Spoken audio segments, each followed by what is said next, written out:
Gliders play an ever larger part as the United States Army continues the development of air assault tactics. At American bases, new methods are perfected. Sometimes there are crashes. But out of the wreck come the airborne troops. Most of the gliders are landed perfectly and can be picked up again by a speeding plane. A large new transport glider in a test flight with full load. A 105mm howitzer comes aboard. Then a jeep. Then a file of soldiers.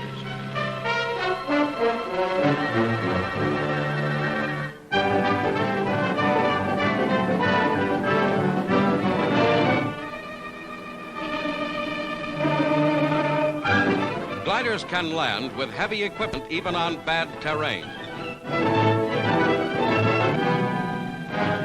Paratroopers, the most spectacular element of airborne armies, rehearse aerial tactics. In closely timed group jumps, they're ready for combat immediately after landing. In air assault tactics, the paratroops are vital.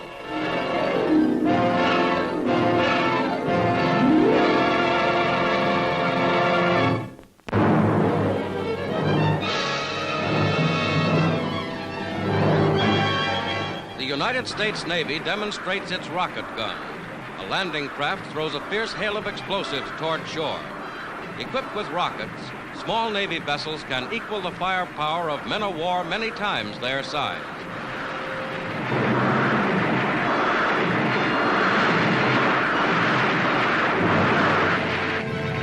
Land equipment carrying rocket launchers turns loose a barrage.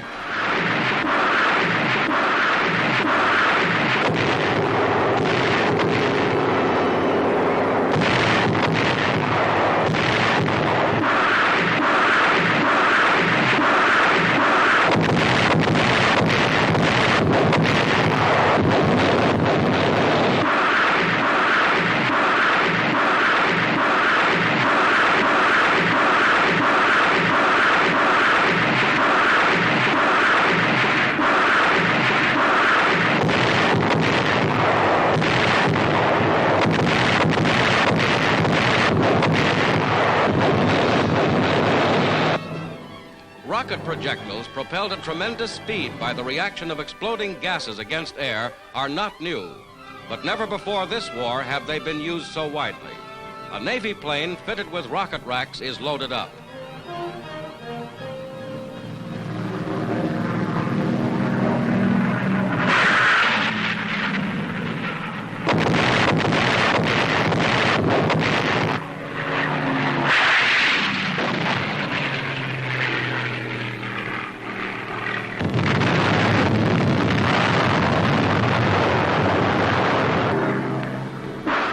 Shown in slow motion.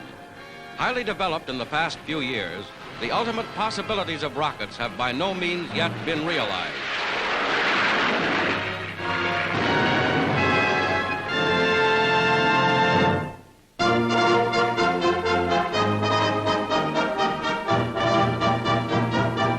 Home from China, General Joseph Stilwell takes a brief furlough at his California home before reporting to duty in a new command. The famed leader of the retreat through Burma, with Mrs. Stilwell, looks through the family scrapbook, recalling historic moments in the general's career in China and Burma, which led to the building of the Stilwell Road. With his giant schnauzer, Stilwell enjoys a moment of recreation at the beach. General Stilwell has now been named Commander of United States Army Ground Forces. In Washington, D.C., he takes over his new duties.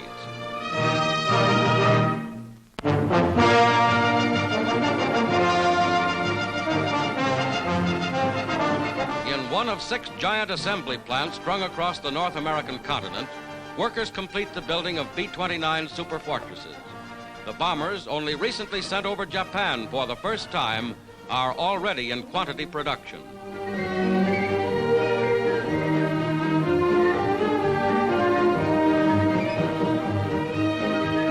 Deep in China, precious fuel for the B-29s is flown into this 20th Bomber Command Base. From the incoming transports, Chinese troops roll the 50-gallon drums to the storage area.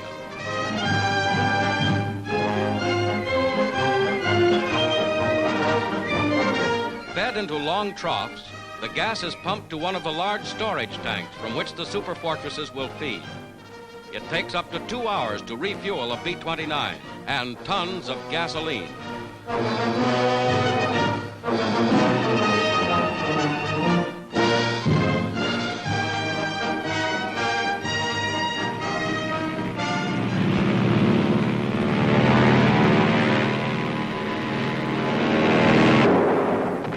Over the Japanese-held Rama Bridge in the Bangkok area of Thailand, newly arrived B-29 combat crews unload bombs. From bases in China and the Pacific, the superforts continue to strike.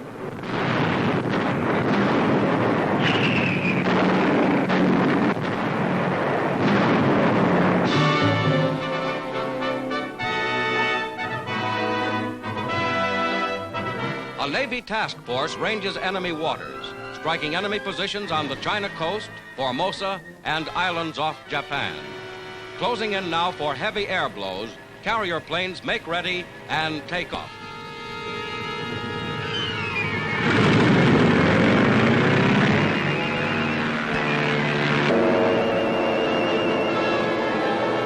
Coming home from a raid on Formosa, the planes head in for high-speed landings on the narrow deck.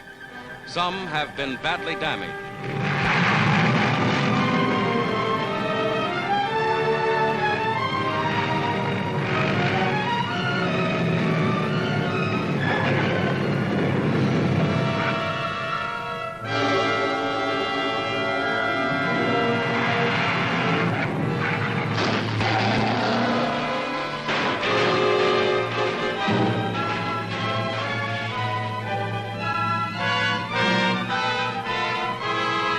The plane hangs over the side, but medical corpsmen are able to carry away the wounded pilot for treatment.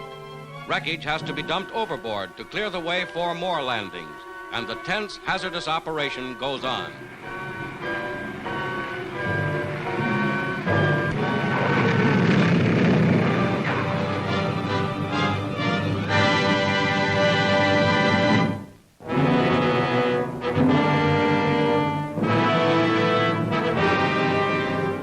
In rapid tempo, with new amphibious landings speeding the advance, General MacArthur's forces drive on in the campaign for Luzon, key island of the Philippines. The 6th Army strikes south. The 8th United States Army strikes from the sea.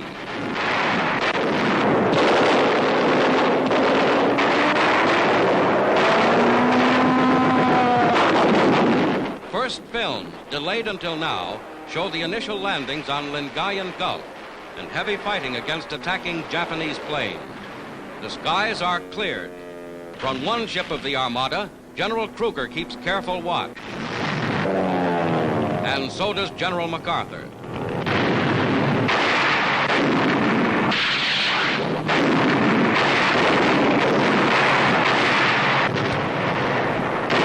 MacArthur comes ashore on one more beach.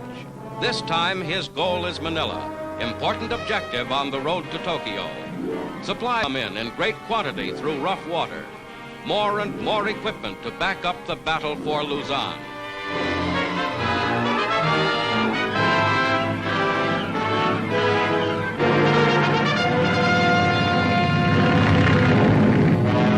Inland, infantrymen push ahead through country where the enemy may be concealed.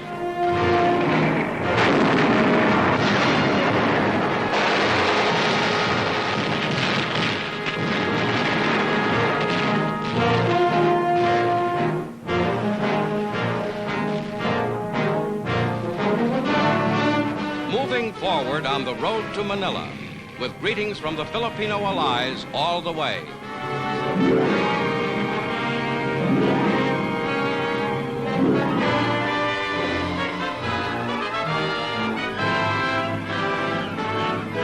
Filipino guerrilla soldiers who greatly aid the advance receive hand grenades.